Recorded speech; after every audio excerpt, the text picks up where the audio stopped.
अगर आपको कोई कहे कि दुनिया का सबसे ताकतवर देश अब गरीबी, बेरोजगारी और सिविल वॉर के एज पर खड़ा है, तो क्या आप मानेंगे? हम बात कर रहे हैं यूनाइटेड किंगडम की। हाँ, वही यूके जो कभी 1/4 दुनिया पर राज करता था, जिसका सिक्का नॉर्थ अमेरिका से लेकर ऑस्ट्रेलिया तक चलता था। एक टाइम पर जहाँ सूरज उगा भी करता था और डूबता भी। आज वही ग्रेट ब्रिटेन सिर्फ 94,000 स्क्वायर माइल्स में सिमट चुका है और दुनिया के वर्स्ट परफॉर्मिंग डेवलप्ड नेशंस में गिनाया जा रहा है। सोचने वाली बात यह है कि इतना पावरफुल देश आज इकोनॉमिक कोलैप्स के एज पर कैसे पहुंच गया। अब की हालात ऐसे हैं कि यूके का नेशनल डेट उसकी जीडीपी का 99.5% तक पहुंच गया है, जबकि उसके पड़ोसी आयरलैंड का डेट जीडीपी का 43% है और जर्मनी का सिर्फ 64%। और ये सिर्फ इकोनॉमिक नंबर्स की बात नहीं है। यूके की स्ट्रीट्स पर वायलेंस बढ़ चुकी है, gang violence, looting, fire on cars. Britain literally जल रहा है। एलॉन मस्क तक कह चुके हैं कि यूके में सिविल वॉर होने के चांसेस काफी हद तक हैं। एक टाइम पर जहां दुनिया भर के स्किल्ड वर्कर्स लंदन आने के लिए तरसते थे, आज वहां से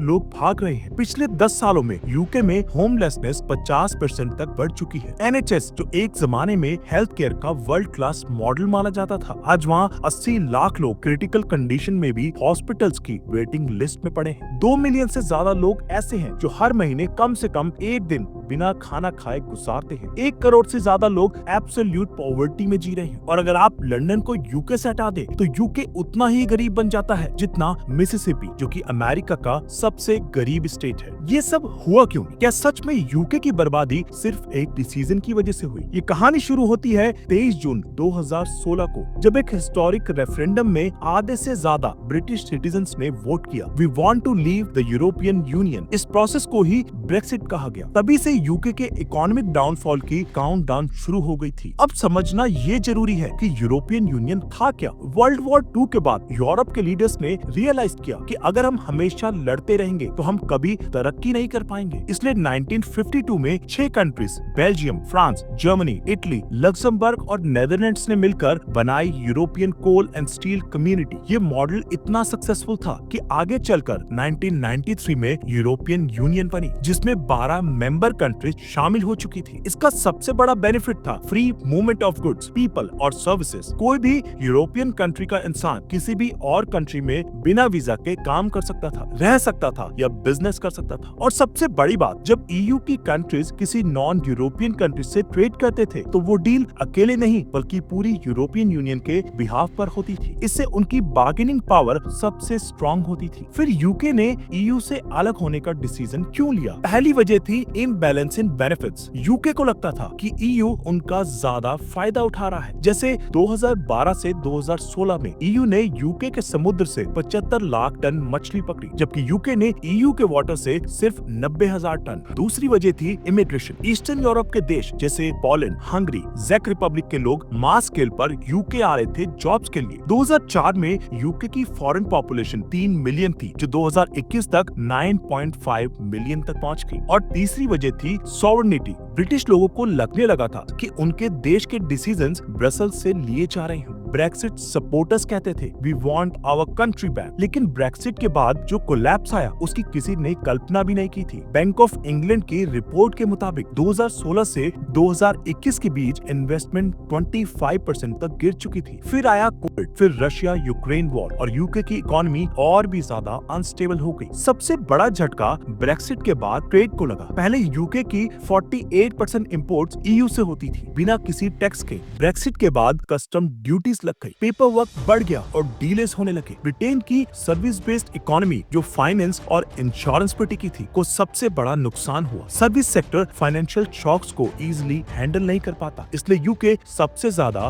वल्नरेबल हो गया। अब इस वल्नरेबिलिटी की वजह से ब्रिटेन में जॉब्स नहीं है। हेल्थ केयर में 30,000 से ज्यादा नर्सेज की कमी है। कंस्ट्रक्शन, लॉजिस्टिक्स और ट्रांसपोर्ट सेक्टर में भी सीवियर लेबर शॉर्टेज है। एनएचएस जो यूके की शान माना जाता था, आज कोलैप्स होने के एज पर है। हेल्थ केयर फैसिलिटीज में फंड नहीं है और स्टाफ शॉर्टेज सबसे बड़ी प्रॉब्लम बन चुकी है। और ब्रेक्सिट के बाद EU कंट्रीज भी यूके की हेल्प करने में इंटरेस्टेड नहीं है, क्योंकि यूके ने खुद उनका साथ छोड़ा था। ये सब देखकर यूके के सिटीजन्स का फ्रस्ट्रेशन बढ़ता जा रहा है। जब उन्हें कोई रीजन नहीं मिलता तो वो अपना गुस्सा इमिग्रेंट्स पर निकालते। हेट क्राइम्स बढ़ रहे हैं, रेसिज्म का लेवल अलार्मिंग है और लोग सड़कों पर उतर आए हैं। एक समय था जब मेड इन यूके दुनिया की आइडेंटिटी थी। आज यूके की फैक्ट्रीज बंद हो रही हैं, यूथ को जॉब्स नहीं मिल रही और एक पूरा जनरेशन कंफ्यूजन में जी रहा है। तो सवाल ये है, क्या ब्रिटेन का डाउनफॉल सिर्फ ब्रेक्सिट की वजह से हुआ? आंसर है नहीं। ब्रेक्सिट एक स्पार्क था, लेकिन असली वजह थी डिकेड से चली आ रही सेल्फ सेंटर्ड और शॉर्ट टर्म पॉलिसीज। जब ग्लोबलाइजेशन बढ़ रहा था, यूके ने आइसोलेशन चूज की। जब कोऑपरेशन जरूरी थी, यूके ने कन्फ्रंटेशन चुना। आज जो ब्रिटेन एक वक्त में दुनिया का मास्टर था, वो आज स्ट्रगल कर रहा है बेसिक नीड्स के लिए। और अगर ऐसे ही चला तो वो दिन दूर नहीं